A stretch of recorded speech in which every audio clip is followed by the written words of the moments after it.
I have 2 boyfriends. It's time polyamory became socially acceptable. This is James. James and I met 9 years ago on a drunken night that neither of us really remember. It wasn't the most romantic start, but we've been together ever since. And this is Martyn. Martyn and I started seeing each other last year after I met him on a holiday to the UK. Now I'm braving the Scottish cold and living with him in Edinburgh. Martyn and James know about each other. In fact, it was James who introduced us.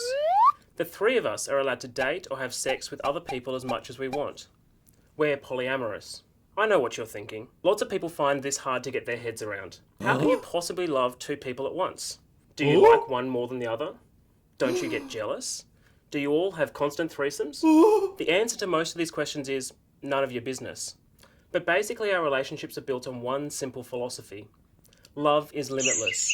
Loving a second, or even a third or fourth person, doesn't diminish the love you have for anyone else. We're part of a growing community of people breaking away from the norms of the nuclear family. Whether it's same-sex couples, open marriages, polyamorous unions, friends who live communally, or lesbian couples and their sperm donors raising children together. A global poll in 2013 found that the vast majority of people in the West and South America found homosexuality either morally acceptable or not a moral issue. This is huge progress from even 10 years ago. But people in alternative relationships still face serious discrimination. People I know in polyamorous relationships have been ostracised from friends and family, and there are cases where parents have lost custody of their children due to their lifestyle. A recent American poll found that only 16% of people believe polygamy to be morally acceptable. And while I might expect discrimination from the socially conservative, depressingly it often comes from progressives too. Take the times when I've tried to discuss polyamory with same-sex marriage advocates. They weren't interested, worried it would detract from their fight to gain legal recognition. But if we believe that all love is equal, then why does my love not count? With same-sex marriage now being legalised around the world, isn't it time the law caught up with the diversity of relationships, family and parenting structures that exist? I am not advocating for polyamorous marriage.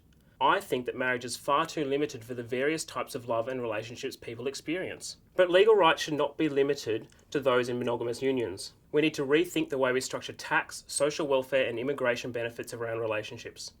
And why not allow multiple partners to be signatories on bank accounts or mortgages? It should extend to more complex rights too, even child custody. If 3 or more loving adults want to become parents, what's wrong with that? Isn't more love in a family better than less? Around the world, more people are rejecting monogamy.